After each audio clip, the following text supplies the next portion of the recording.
মোগলৰ প্ৰথম অসম আক্ৰমণ বেটল অফ চামদাৰা সংঘটিত হৈছিল? আনচাৰ 1 1616 খ্ৰীষ্টাব্দত। মোগলে মুঠ কেইবাৰ অসম আক্ৰমণ কৰিছিল? আনচাৰ 3 17 বাৰ। আহোম সাম্ৰাজ্য বৰ্মদেশৰ তলতীয়া আছিল? আনচাৰ 1 1721 খ্ৰীষ্টাব্দৰ পৰা 1825 খ্ৰীষ্টাব্দলৈকে। বদন চন্দ্ৰৰ সৈতে মান সৈন্য আহোঁতে অসমৰ প্ৰধানমন্ত্ৰী কোন আছিল? আনচাৰ 1 পূৰ্ণানন্দ বুঢ়াগোহাঁই। লাচিতক বৰফুকন পাতিছিল? আনচাৰ 3 চক্ৰধ্বজ সিংহই। আহোম সাম্ৰাজ্যৰ মুঠ সময়সীমা? আনচাৰ 2 1228 খ্ৰীষ্টাব্দৰ পৰা 1826 খ্ৰীষ্টাব্দলৈকে। বৈষ্ণৱ সত্ৰাধিকাৰৰ ওচৰত শৰণ লোৱা প্ৰথম স্বৰ্গদেউ কোন আছিল? আনচাৰ 1 জয়ধ্বজ সিংহ। কমতা ৰাজ্য কোনে প্ৰতিষ্ঠা কৰিছিল? আনচাৰ 3 সন্ধ্যা। ইয়াণ্ডাবু সন্ধিত ইংৰাজৰ ফালৰ পৰা কোনে স্বাক্ষৰ কৰিছিল? Answer 1 general Campbell. এতিয়ালৈকে আৱিষ্কৃত হোৱা আহোমৰ আটাইতকৈ পুৰণি মুদ্ৰা? আনচাৰ 4 জয়ধ্বজ সিংহৰ দিনৰ। মোৱামৰীয়া বিদ্ৰোহ কিমান বছৰ চলিছিল? আনচাৰ 3 36 বছৰ।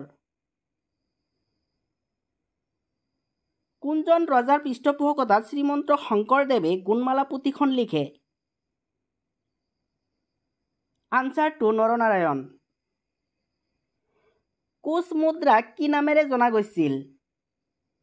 আনচাৰ 1 নাৰায়ণী। আহোম স্বৰ্গদেউসকলে পুৰোহিতক দান কৰা মাটিক কি বুলি কোৱা হৈছিল? আনচাৰ 4 পিৰপাল। অসুৰৰ আলি সন্ধি কিমান চনত স্বাক্ষৰিত হৈছিল?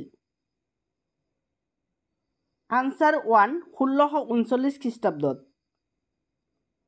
গিলাধাৰী গাঁথৰ সন্ধি কিমান চনত স্বাক্ষৰিত হৈছিল? আনচাৰ 4 1663 খ্ৰীষ্টাব্দত। কোনজন আহোম ৰজাই প্ৰথম মোহৰ সজাইছিল? আনচাৰ 1 শুক্লেন মোং। নকল আহোম বুলি কাক জনা যায়? আনচাৰ 2 কীৰ্তিচন্দ্ৰ বৰবৰুৱা। কোনখন ভূখণ্ডক চোৱা চিতাৰ বাবে চুহুংমুঙে শদিয়া খোৱা গোহাঁই পথ সৃষ্টি কৰিছিল? আনচাৰ 1 চুতীয়া ভূখণ্ড। শিৱদৌল শিৱসাগৰ পুখুৰী কোনে নিৰ্মাণ কৰিছিল? আনচাৰ 1 বৰৰজা অম্বিকা। নেঘেৰিটিঙৰ শিৱদৌল কোনে নিৰ্মাণ কৰিছিল? আনচাৰ 2 ৰাজেশ্বৰ সিংহ। কাৰেংঘৰ তলাতল ঘৰ কোনে নিৰ্মাণ কৰিছিল? আনচাৰ 4 ৰাজেশ্বৰ সিংহ। নামদাঙৰ শিলৰ সাঁকো, ঘোলাঘৰ, জয়দৌল, ফাকুৱা দৌল আৰু জয়সাগৰ পুখুৰী কোনে নিৰ্মাণ কৰিছিল? আনচাৰ 1 ৰুদ্ৰসিংহ। ৰুদ্ৰসাগৰ পুখুৰী আৰু ৰুদ্ৰদৌল কোনে নিৰ্মাণ কৰিছিল? আনচাৰ 4 লক্ষ্মীসিংহ। ৰুদ্ৰসিংহক কোনে মহান ৰুদ্ৰসিংহ বুলি কৈছিল? আনচাৰ 2 ডক্টৰ সূৰ্যকুমাৰ বুয়া। চুতীয়া ৰাজ্যৰ প্ৰথম ৰাজধানী ক'ত আছিল? আনচাৰ 1 স্বৰ্ণগিৰি। কোনজন আহোম স্বৰ্গদেউৰ ৰাজত্বকালত স্থাপত্য ভাস্কৰ্য শীৰ্ষত উপনীত হৈছিল? আনচাৰ 1 ৰুদ্ৰসিংহ। আহোম মুদ্ৰাৰ আকৃতি আছিল? আনচাৰ 1 আঠকোণীয়া। কোনজন আহোম ৰজাই মাটিৰ প্ৰতিমা সাজি দুৰ্গা পূজা কৰিছিল? আনচাৰ 1 ৰুদ্ৰসিংহ। স্বৰ্গদেউ ৰাজেশ্বৰ সিংহই নকৈ নিৰ্মাণ কৰা নৱগ্ৰহ মন্দিৰ ক'ত অৱস্থিত? আনচাৰ 1 চিত্ৰাচল পাহাৰত।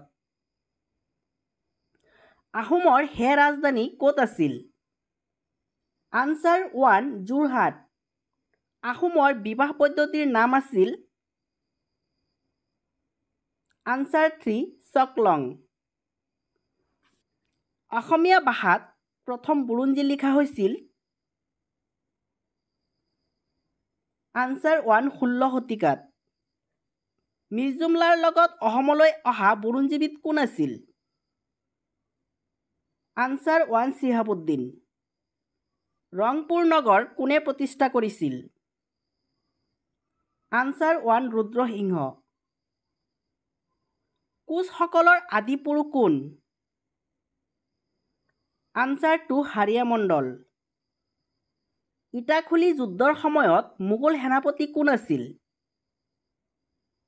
আনচাৰ 1 মনচুৰ খাঁ। আহোম ৰজাসকলৰ বিৰুদ্ধে হোৱা প্ৰজাৰ বিদ্ৰোহক জনা যায় আনচাৰ 3 মোৱামৰীয়া বিদ্ৰোহ।